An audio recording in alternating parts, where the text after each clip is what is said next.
My own family staged an intervention to disown me for the good of the family. Too bad, they didn't know about the secret business I owned. Alright, so let me set the scene. I'm Alex, the black sheep of my family. At least, that's what they've always called me. My family is all about appearances. We're talking a whole clan obsessed with shiny things. Literally. My parents own a chain of jewelry stores. The kind where rich people go to spend a year's worth of rent on something they'll wear twice. To them, jewelry isn't just business. It's their identity. And apparently, I'm the blemish that tarnishes their perfect image. It's not like I'm some deadbeat who spends my days playing video games in the basement. Far from it. I've got my own business designing and customizing high-end bikes. I'm not talking about the kind you get from a sporting goods store. These are handcrafted, sleek machines with insane attention to detail. Bikes that cost more than some cars. My clients? CEOs, celebrities, and collectors who want something one of a kind. But here's the thing, I keep a pretty low profile. I don't drive flashy cars or wear overpriced watches. My workshop isn't in some shiny office park. It's in an old industrial building that I bought outright. My team is small, just a few people I trust, and we churn out bikes that have a wait list 6 months long. My family? They don't know any of this. To them, I'm just the guy who chose a hobby over the family business. Growing up, my parents made it clear what they valued most. Success, money, and keeping up appearances. My older brother Ethan was groomed to take over the jewelry empire. He's got the whole firstborn golden child thing down to a science. Vanessa, my sister, is their pride and joy because she married into money. And then there's Daniel, the baby of the family, who can do no wrong. Even though he's coasting on the family name. I guess I was doomed from the start. I didn't want what they wanted. They loved the limelight, the constant need to network, and the pressure to maintain this image of a perfect family. I hated it. When I was a kid, I'd sneak away from their stupid galas and charity dinners to tinker with anything I could get my hands on, broken radios, old bikes, anything mechanical. That's how I found my passion. The older I got, the more obvious it became that I didn't fit in. My parents wanted me to join the family business, but I couldn't think of anything worse than selling jewelry to people who care more about price tags than craftsmanship. No thanks. I wanted to build something with purpose. So after college, which they only paid for because they thought I'd eventually come to my senses, I started working on my bike designs. At first, it was just me in my garage, but the demand grew fast. I poured everything I had into the business, time, energy, money, and it paid off. My design started getting noticed, and suddenly, I had clients who were willing to spend ridiculous amounts of money for my work. Here's where it gets funny. My family knows I'm self-employed, but they think I'm barely scraping by. They have no idea how successful I've become because I don't show it off. I drive a regular car, wear regular clothes, and avoid their little networking events like the plague. They take my quiet lifestyle as proof that I've failed. The truth is, I'm doing better than all of them combined. My business has hit 7 figures. I've got partnerships with big brands, a workshop that's booked out for months, and a reputation that's spreading globally. But none of that matters to them because in their eyes, success isn't real unless you're wearing it on your wrist or parking it in the driveway. Every time I visit them, it's the same routine. Ethan brags about his latest strategic partnership, which is just a fancy way of saying he signed a deal Dad set up for him. Vanessa drops hints about her fabulous life, which mostly involves being a socialite. Daniel acts like a frat bro who never outgrew his college glory days. And me? I get the polite fake smiles and passive-aggressive comments about my potential. Still working on those bikes? Dad will ask in that tone that screams disappointment. Yeah, I'll say, keeping it short because there's no point in explaining myself. One time, Vanessa straight up asked if I needed help finding a real job. I laughed and told her I was good, but she gave me this look like she'd just done me a favor by suggesting it. The worst part is they don't even ask about my business. Not really. They assume it's a phase I'll grow out of like I'm some teenager who doesn't know what he's doing. It's insulting but also kind of hilarious. They're so wrapped up in their own world, so convinced that their way is the only way, that they don't even see what's right in front of them. I've kept my success to myself for a reason. It's not that I'm hiding it. I just don't feel the need to prove anything. My work speaks for itself. The people who matter know the truth. My clients respect what I do. My team is incredible, and I've built something I'm genuinely proud of. I don't need their validation, and I definitely don't need their approval. But the thing is, they're not content to let me live my life. They've been dropping hints, subtle comments about how my choices reflect on the family. Apparently, not being a part of the jewelry business is some kind of betrayal. They act like I owe them something, like I'm letting them down by not falling in line. Ethan cornered me at one of Mom's dinner parties and started lecturing me about family legacy. He actually said, "You're either with us or against us." Almost choked on my drink. Against you? Dude, I'm just trying to live my life. And then here we are, a text from Dad, short and sharp, family meeting. 8 p.m. Be there. So, I showed up to the family meeting fully prepared for some sort of lecture, maybe even an argument. I wasn't prepared for the circus that was waiting for me. The moment I walked into the house, I could feel the tension in the air. It was like stepping onto a stage where the script had already been written, and I was the only one who hadn't read it. My dad opened the door and gave me this disapproving once-over, like he was already annoyed that I existed. He didn't even say hello. Instead, he just muttered, "You're late," and stepped aside to let me in. Now, for context, my dad's definition of late is anything less than 10 minutes early. So, yeah, I was technically on time, but to him, I might as well have been an hour behind schedule. I didn't bother arguing. There was no point. I just shrugged and walked in. The house looked exactly the same as it always did, spotless, expensive, and completely soulless. Everything about it screamed, look how much money we have, from the oversized crystal chandelier in the foyer to the perfectly staged living room that no one actually used. It was all just a giant show. And speaking of the living room, that's where everyone was gathered, sitting in a perfect little semicircle like they were about to hold a press conference. Ethan was on one side, dressed in his usual business casual uniform, like he'd just come from a board meeting. Vanessa was perched next to him, scrolling through her phone, probably pretending to be busy. Daniel was sprawled out in a chair, looking like he didn't have a care in the world, but I knew him well enough to tell he was enjoying whatever drama was about to unfold. Then there was my mom, sitting off to the side like a nervous referee, wringing her hands and giving me that tight smile she always used when things were about to get uncomfortable. And, of course, there was my designated chair, a single, lonely seat placed strategically in the center of the room, facing all of them. It was so obvious that this was an ambush that I almost laughed. Almost. Dad didn't waste any time. As soon as I sat down, he launched into his speech, talking about the importance of family unity and preserving the legacy. It was all very official, very rehearsed. Ethan chimed in at one point, using phrases like long-term strategy and brand image, which made me roll my eyes so hard I thought they might get stuck. Vanessa wasn't far behind, throwing in comments about how my choices were problematic and how they reflected on the family as a whole. She kept using words like reputation and status, as if those were the only things that mattered. Daniel didn't say much, but he didn't have to. He was just sitting there smirking like he was watching his favorite TV show. I didn't say a word. I just let them talk, nodding occasionally to let them think I was listening. Honestly, it was kind of fascinating to see how much effort they put into this whole thing. They really thought they were staging some kind of intervention, like they were saving me from a life of failure and embarrassment. Eventually, Vanessa handed me a folder. She slid it across the coffee table like she was presenting me with some kind of sacred document. This is for the good of the family, she said, her voice dripping with condescension. I opened the folder, and that's when I realized just how far they were willing to go. Inside were legal papers, all neatly organized and full of jargon. I didn't need a lawyer to understand the gist of it. It was simple. They were cutting me off. No inheritance, no ties to the family business, no association with the family name. For a second, I just stared at the papers. Not because I was shocked. I'd seen this coming from a mile away, but because it was hilarious how seriously they were taking this. They really thought this was some kind of punishment. Dad leaned forward, his tone all serious and authoritative. This isn't personal, Alex. It's about business. Your actions have consequences. I raised an eyebrow. My actions? You've made choices that don't align with the family's values, Ethan said, like he was reading from a script. Vanessa nodded. It's not just about you, Alex. It's about all of us. We have to protect the family name. I wanted to laugh, but I didn't. Instead, I flipped through the papers, pretending to read them carefully. The whole time, I could feel their eyes on me, waiting for my reaction. Finally, I looked up and said, "Where do I sign?" The room went dead silent. I don't think they were expecting that. My mom was the first to break the silence. "Alex, wait. Don't you think you should?" "Nope," I said, cutting her off. "This is exactly what you want, right? To cut me loose? Let's get it over with." Vanessa blinked, clearly thrown off. "It's not about cutting you loose. It's about setting boundaries." "Boundaries," I repeated, smirking. "Sure, let's call it that." Dad gestured to the bottom of the page. "Just sign there?" So I did. I grabbed the pen, scrawled my name at the bottom, and handed the folder back to Vanessa. She looked like she didn't know whether to be relieved or insulted. "Is that all?" I asked, standing up. Dad frowned. "This isn't a joke, Alex. One day, you'll understand that this was necessary." I nodded, already halfway to the door. "Yeah, I'll be sure to send you a thank you card when that day comes." As I walked out, I could feel their eyes on my back, but I didn't look back. They thought they were making some kind of statement, but all they'd done was prove what I'd known all along. They didn't understand me, and they never would. When I got back to my workshop that night, I didn't feel upset or defeated. Honestly, I felt relieved. That family meeting was just confirmation of something I'd known for years. I wasn't one of them. They had no idea who I was or what I'd built, and they weren't interested in finding out. I flicked on the lights in my workshop, and the hum of the fluorescent bulbs was more comforting than anything I'd felt sitting in that over-decorated house.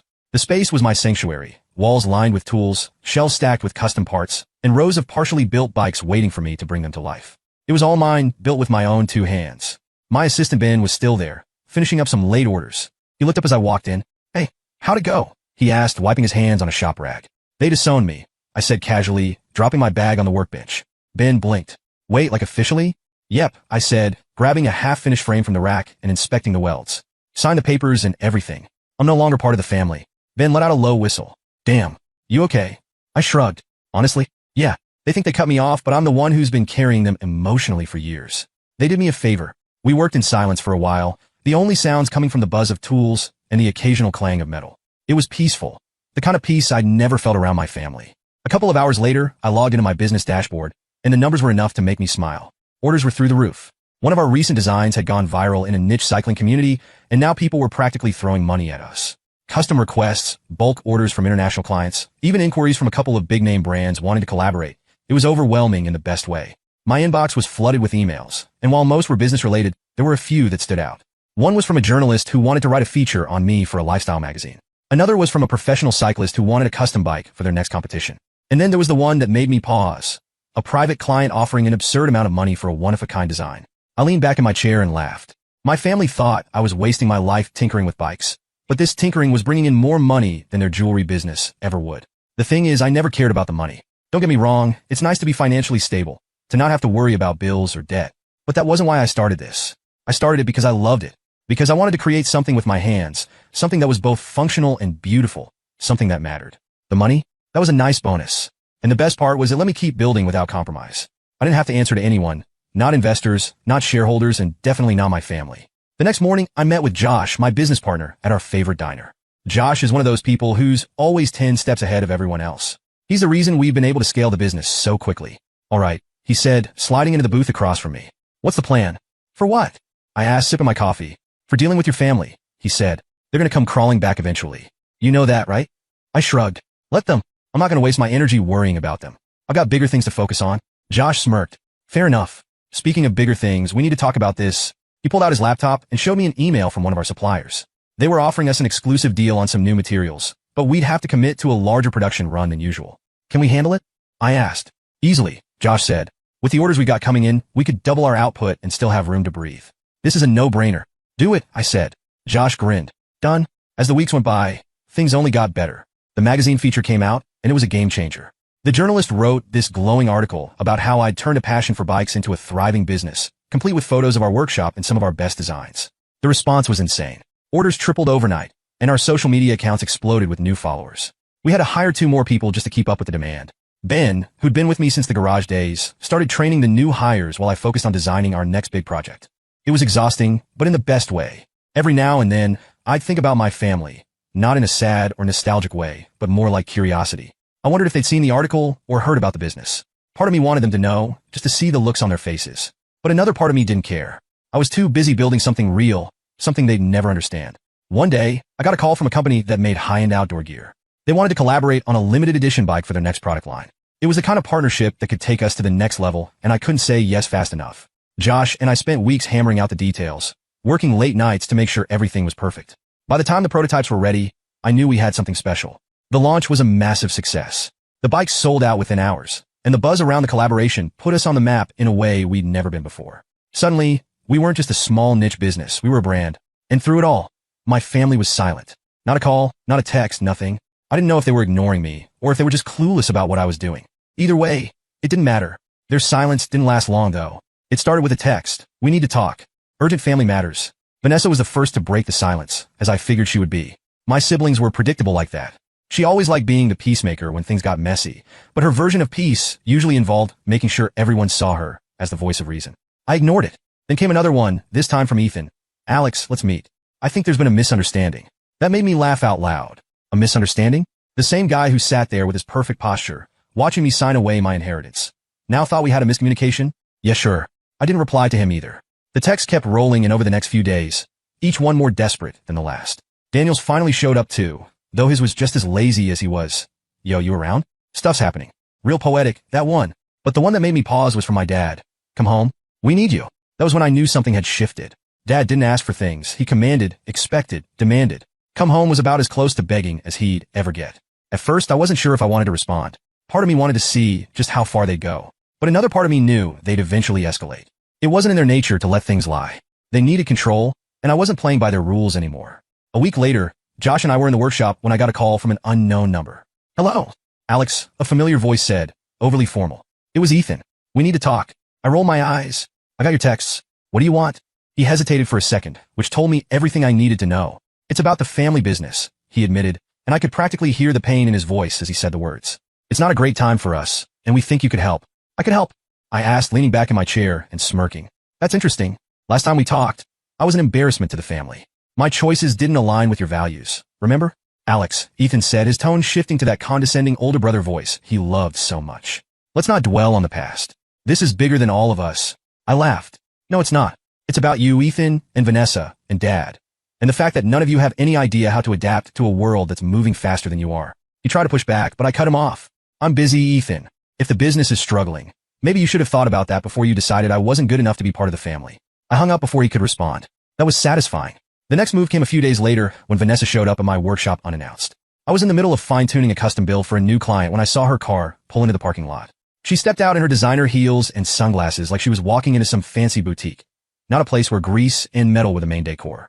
I met her at the door, not bothering to hide my annoyance. What are you doing here? She gave me one of her overly polished smiles. Alex, we need to talk. I'm working, I said, crossing my arms. This won't take long, she insisted, slipping past me into the workshop. She glanced around, clearly unimpressed by the organized chaos. So, this is what you've been doing? Bikes. Yep, I said, not offering anything more. She sighed and turned to face me. Look, things aren't great right now. The business is struggling, and Dad's not handling it well. Ethan's trying to hold things together, but she trailed off, waiting for me to jump in and save the day. I didn't. Finally, she said, we need you, Alex. Those words hit differently, but not in the way she probably thought. For years, I've been the one they dismissed, the one who didn't measure up. And now they needed me. What exactly do you think I can do? I asked, leaning against one of the workbenches. You've always been good with creative ideas, she said, her tone just a little too sweet. And you've clearly been doing okay for yourself here. Okay, I said, raising an eyebrow. She flinched, realizing her mistake. I didn't mean it like that. We're in trouble, Alex. The market's changing, and we didn't adapt fast enough. Sales are down, and Dad's, well, he's too proud to admit we need help. But Ethan, and I think you could bring something new to the table. I stared at her for a long moment, letting her words hang in the air. This was Vanessa, the same person who used to laugh at my little project, the same one who once told me I was wasting my potential. And now here she was, asking for my help. It felt good. Let me get this straight, I said finally. You want me to come back and fix the business after everything you guys pulled? She nodded. We made mistakes, I'll admit that. But we're trying to make things right. I tilted my head, pretending to consider it. You know, I'm good. Vanessa's face fell. Alex, please. This isn't just about us. It's about the legacy. Your legacy, I corrected her. Not mine. I already have something I'm proud of, and it doesn't involve begging people to buy overpriced necklaces. Her polished facade cracked for a second, and I saw a flash of frustration. But before she could say anything else, I opened the door and gestured for her to leave. Have a nice day, Vanessa. Then, a week later, Dad himself showed up at the workshop, looking more tired and worn out than I'd ever seen him. He didn't even bother with pleasantries. We need to talk, he said, his voice low and serious. I leaned against the doorframe, crossing my arms. Do we, though? He sighed and ran a hand through his graying hair. Alex, I'll admit it. We were wrong about you. About everything. The business is failing. I can't fix it. Your brother can't fix it. We need your help. I stared at him for a long moment, letting the weight of his words sink in. This was the man who'd always preached about pride and reputation, standing here now, practically begging for my help. I'll think about it, I said finally, stepping aside to let him in. And that was the moment I realized the tables had completely turned. When I told my dad I'd think about it, I wasn't planning to let them off the hook. If they wanted me to save the family business, they were going to have to sweat for it. For once in their lives, they needed to understand what it felt like to not hold all the cards. The next few days, I let them stew. No calls, no texts, nothing. I wasn't ignoring them to be petty, okay, maybe just a little. I wanted them to realize that they weren't in control anymore. They disowned me like it was nothing, and now here they were, circling back, desperate to get me on board. I wasn't going to make it easy. Josh, of course, thought the whole thing was hilarious. So let me get this straight, he said, leaning against the workbench while I fine-tuned a frame. They need you to save their business, but they haven't apologized, and they definitely haven't admitted how much they screwed up. Pretty much, I said, smirking. And you're just letting them twist in the wind? I shrugged. Feels fair. Josh laughed. Man, I wish I had your patience. I'd be rubbing it in their faces every chance I got. Oh, don't worry, I said. They'll get what's coming, but it's not going to be on their terms. A few days later, Vanessa called again. This time, I picked up. Alex, she said, sounding overly cheerful. Thanks for finally answering. I was starting to think you were avoiding us. I ignored the bait. What do you want? She hesitated, and I could tell she was trying to figure out how to phrase whatever plea she was about to make. I want to check in, see if you've given any more thought to, helping out with the family business. I've thought about it, I said. And I have a few conditions. She was quiet for a moment. Okay, what kind of conditions? I want full control, I said, enjoying the moment. Here's the deal. I'll take over the business. You'll stay on as employees. No titles, no power, just workers. You'll answer to me. Vanessa practically choked. Wait, full control? Alex, that's non-negotiable. I cut her off. If you don't like it, find someone else to fix your mess. She sputtered for a bit, trying to argue, but I stayed firm. Eventually, she said she'd talk to Dad and Ethan and get back to me. The next day, my dad showed up at the workshop again. He looked more put together this time, but the desperation in his eyes was still there. Vanessa told me about your conditions, he said as soon as he walked in. He sighed. It's a big ask, Alex. You're asking us to hand over the company that your mother and I built from the ground up. I leaned against the workbench and crossed my arms. No, I'm asking you to hand over the company that's failing because none of you know how to adapt. If you want me to save it, you have to let me run it my way. Otherwise, what's the point? He didn't say anything for a long time. I could see the internal struggle on his face. Finally, he nodded. Fine, you can have full control. But there's one condition. Here we go, I muttered. I want you to keep the family name attached to the business, he said. It's all we have left. I thought about it for a moment. It wasn't an unreasonable request, and honestly, I didn't care about the name one way or the other. Deal, I said. The real fun began after the family begrudgingly signed off on me taking full control. I didn't waste any time diving in. If they thought this was going to be some slow, gentle transition where they could argue or second-guess my decisions, they were dead wrong. This wasn't a democracy. It was a dictatorship, and I was the one holding the reins. The first thing I did after getting in charge was dismantle their precious hierarchy. Ethan had been running operations like he was auditioning for a reality show about clueless executives. His idea of leadership was yelling at people when things went wrong and taking credit when things went right. That wasn't going to fly. I called a staff meeting at the main office. All the managers, department heads, and key employees were invited. My family showed up too, but they looked uncomfortable as hell, sitting off to the side like kids waiting for the principal to yell at them. All right, I started standing at the head of the conference table. Let's get one thing straight. The old way of doing things is dead. From now on, this company runs on results, not nepotism. A few people glanced nervously at Ethan, who was glaring at me like I'd just insulted his entire existence. I pointed at the whiteboard behind me, where I'd outlined a clear strategy. We're streamlining everything. No more bloated budgets, no more unnecessary overhead, and no more outdated practices. If you have ideas, I want to hear them. If you've been stuck under layers of bureaucracy, that ends today. This is your chance to prove what you're capable of. One of the managers raised her hand. And what about the family? I smirked. They'll be held to the same standards as everyone else. No exceptions. Ethan scoffed, but I ignored him. Vanessa looked like she wanted to crawl under the table. And Daniel? Well, Daniel was half asleep, classic. Next, I tackled the stores. Half of them were bleeding money because they hadn't been updated in decades. The displays were tired, the layouts were confusing, and the staff looked like they were just waiting for someone to put them out of their misery. I shut down the worst-performing locations immediately. Some of the employees were upset, which I understood, but I made sure to offer severance packages and job placement assistance. This wasn't about punishing people. It was about saving the company. The remaining stores got a complete overhaul. I brought in designers to modernize the spaces, turning them into sleek, minimalist showrooms that focused on the products instead of gimmicky sales tactics. I also introduced a new inventory system that made it easier for customers to browse and buy, whether they were in-store or online. Speaking of online, that was another major area where the company had been failing. Their website looked like it was stuck in 2005, complete with clunky navigation and blurry photos. I scrapped the whole thing and hired a team of developers to build a new site from scratch. It was fast, user-friendly, and optimized for mobile. Within weeks of launching, online sales skyrocketed. Then came the product line. This was where I really put my stamp on things. For years, the company had been churning out the same old designs, gaudy, overpriced jewelry that catered to an aging clientele. It was fine for the older crowd, but it completely ignored younger customers who wanted something fresh and modern. I introduced a new collection focused on minimalist, sustainable designs. Elegant pieces made from recycled materials with a focus on craftsmanship and storytelling. Each piece came with a card explaining where the materials came from and how they were repurposed. It was a hit. People loved the idea of owning something unique that didn't come at the expense of the environment. At first, Vanessa hated the idea. She argued that it was too risky and not what our customers expect. But when the numbers started coming in, she had to admit I was right. Of course, not everything went smoothly. There were plenty of moments where I had to deal with pushback, mostly from my own family. Ethan, in particular, seemed determined to undermine me at every turn. He'd pull me aside after meetings and say things like, "Are you sure this is the right move? I mean, you're new to this level of management." I'd just smile and say, "You're welcome to step aside if you think you can't handle the changes." They usually shut him up. And Daniel? Honestly, I didn't even know what he was doing half the time. He'd show up to meetings late, if at all, and contribute nothing. I eventually gave him a minor role managing the company's social media accounts, which kept him busy enough without causing any real damage. Despite the challenges, the results spoke for themselves. Within 6 months, the company was unrecognizable in the best way. Sales were up across the board. The new product lines were getting rave reviews, and we'd even started attracting younger, more tech-savvy customers. The best part? My family was starting to feel the power shift. They'd spent their entire lives at the top of the food chain, but now they were just employees like everyone else. They answered to me. One day, I called a meeting with just the 4 of us, me, Dad, Ethan, and Vanessa. I wanted to make sure they understood exactly where we stood. "Let me be clear," I said, leaning back in my chair. "This company is mine now. If you want to stay, you'll do things my way. If you don't like it, there's the door." Dad frowned, but didn't say anything. Ethan looked like he wanted to argue, but Vanessa put a hand on his arm and shook her head. "I'm serious," I continued. "I'm not here to keep the family legacy alive. I'm here to build something better. If that means letting go of the past, so be it. For once, no one had anything to say.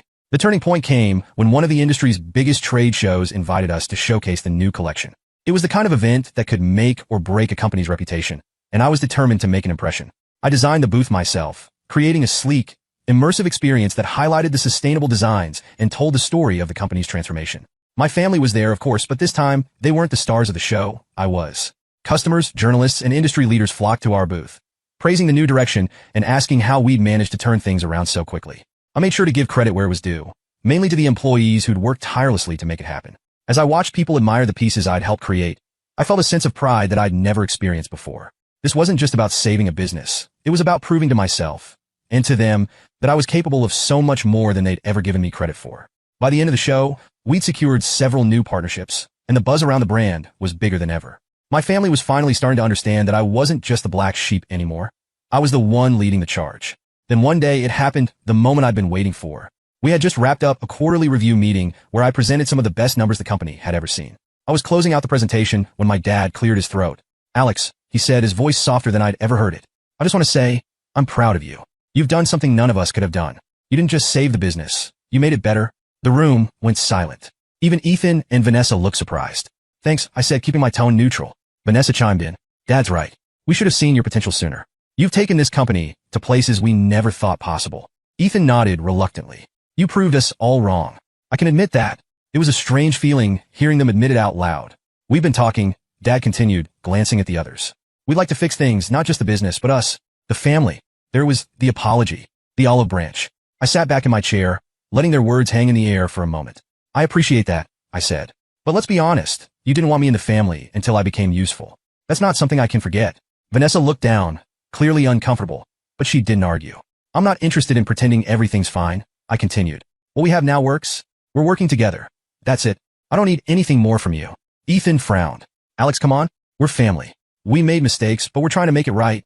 "You're trying to make it right because you have no choice," I said, keeping my tone calm. "If this business had gone under, you wouldn't be here right now. Let's not rewrite history." Dad looked like he wanted to argue, but then he sighed and nodded. "Fair enough. Here's the deal," I said, standing up and gathering my notes. "I'll keep running the business, and you'll keep doing your jobs. But outside of that, we're good where we are. No more pretending to be a happy family. We tried that, and it didn't work." The room was quiet as I left the meeting, but I didn't feel bad about it. I wasn't angry, and I wasn't bitter. I just knew where I stood, and I wasn't going to let them cross that line again.